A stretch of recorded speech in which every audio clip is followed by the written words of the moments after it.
दोस्तों, भारत की finance minister Nirmala Sitharaman ji, इन्होंने 7वीं बार अपना जो यूनियन बजट है ये पेश किया है।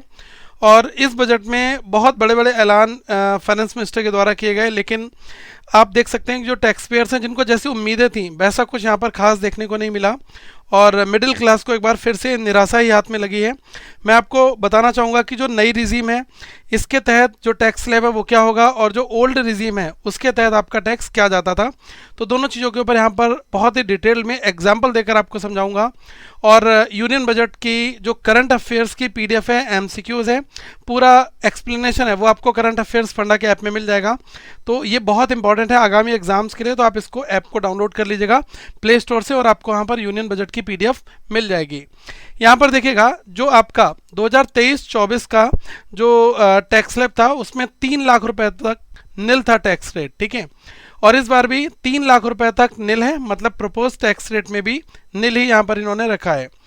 3 लाख से 6 लाख की अगर बात करेंगे तो पहले 5% जाता था, अब यहाँ पर थोड़ा सा चेंज किया है, 3 लाख से लेकर 7 लाख इन्होंने यहाँ पर कर दिया है, और इस पर 5% प्रपोज टैक्स रेट है।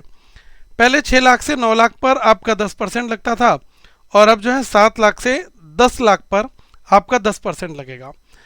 फिर 9 लाख से 12 लाख के बीच में जिनकी इनकम थी उनके लिए जो है 15% का प्रपोज था प्रीवियस टैक्स रेट, और अब जो है इस बजट में जो पेश किया गया इसमें प्रपोज किया गया है 15%। 10 लाख से 12 लाख कर दिया गया है, पहले 9 से 12 लाख था, अब इसको 10 से 12 लाख कर दिया गया है। और जिनकी इनकम 12 लाख से 15 लाख के बीच में है वो पहले 20% देते थे, अब भी जिनकी इनकम 12 से 15 लाख होगी वो अभी भी 20% देंगे। और 15 लाख से ज़्यादा वाले लोग वो 30% देते हैं, और अब भी 30% ही यहाँ पर टैक्स रेट प्रपोज उनके लिए किया गया है। अब यहाँ पर जो मेजर चेंज है वो मुझे दिखा है स्टैंडर्ड डिडक्शन जो होता है उसमें इन्होंने किया है।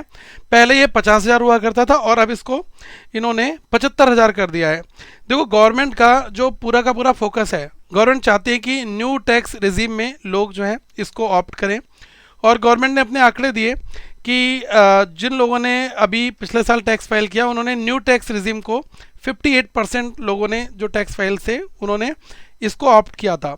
और करंट ईयर में इस साल जो टैक्स अभी तक जैसे सपोज कर लो कि 10 लोगों ने अगर टैक्स फाइल किया है तो उसमें से 6.7 लोग ऐसे हैं जिन्होंने न्यू टैक्स रिजीम को यहाँ पर ऑप्ट किया हुआ है।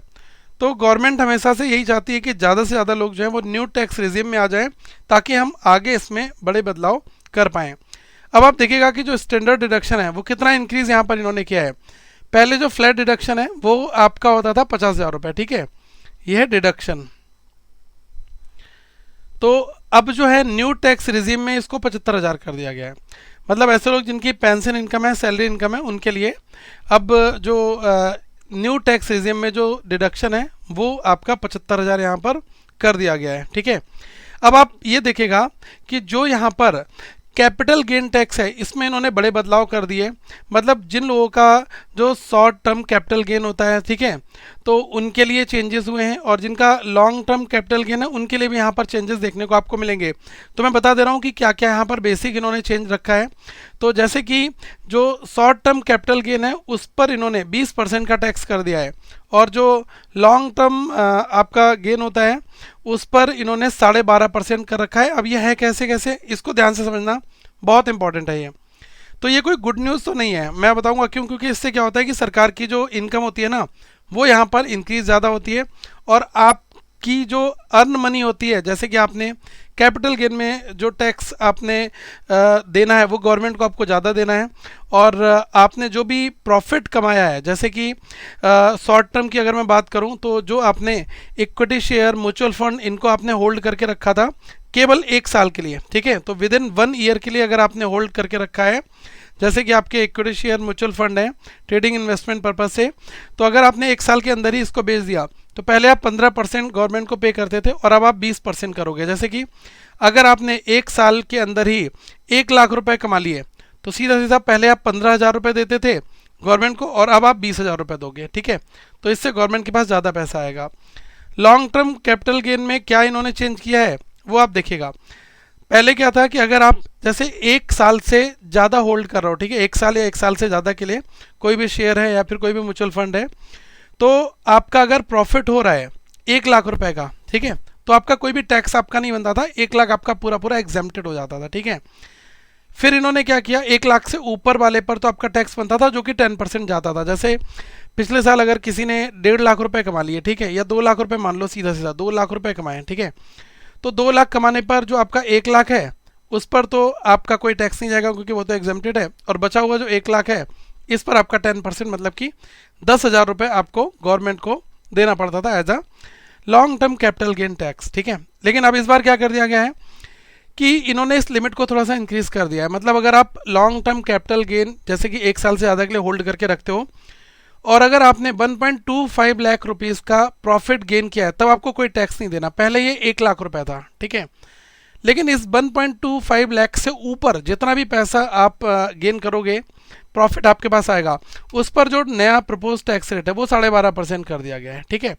तो अगर आप ये देखो कि अगर आपने 1 साल के लिए होल्ड करके रखा है कोई शेयर को और आपका प्रॉफिट 1.5 लाख का हो गया 1.5 लाख का, तो 1.5 लाख में से जो 1.25 लाख हैं ये तो आपके एग्जेम्प्टेड हो जाएंगे, ठीक है, और बचेगा कितना आपका 25,000, ठीक है। तो आपको सीधा सीधा ये देखना है कि 1.5 लाख रुपए अगर आपने प्रॉफिट आपने अगर गेन किया है तो आप इसमें तो 1.25 लाख आप हटा दो तो आपका अमाउंट कितना बचा, डेफिसिट कितना यहाँ पर अमाउंट का बच रहा है, वो बच रहा है आपका 50,000, सॉरी 25,000, और 25,000 पर आपको 12.5% का टैक्स यहाँ पर देना है, ठीक है। तो 12.5% कितना बनेगा, 3,125 रुपये, तो मतलब 3125 का जो टैक्स है वो आपका यहाँ पर बनेगा। ये बनेगा long term capital gain tax में। तो कैपिटल गेन टैक्स में गवर्नमेंट जो है वो आपसे पैसे यहाँ पर वसूलेगी और इससे गवर्नमेंट का जो कॉप्स है ना वो यहाँ पर ज़्यादा अच्छे से कॉर्पस इसका इंक्रीज होगा। अब ये मानकर आप चलो कि इस बार जो अभी ये यूनियन बजट में प्रपोज टैक्स रेट है, जब आप अभी फाइल करोगे तो अभी इसका कोई लेना देना नहीं है, ये नेक्स्ट ईयर के लिए रहता है, ठीक है।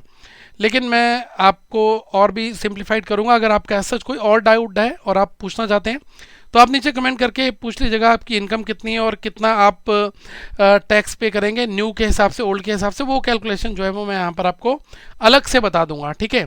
तो ये नेक्स्ट वीडियो में डिस्कस करूंगा। मैं चाहूँगा कि आप एक लाइक जरूर करना इस वीडियो को और आगे आप शेयर करना ताकि मुझे पता चल पाए कि हाँ आपको कंटेंट पसंद आ रहा है और मैं ऐसे और भी वीडियोस आपके लिए लेकर आऊँगा। बिल्कुल सिंप्लीफाइड कर दूंगा।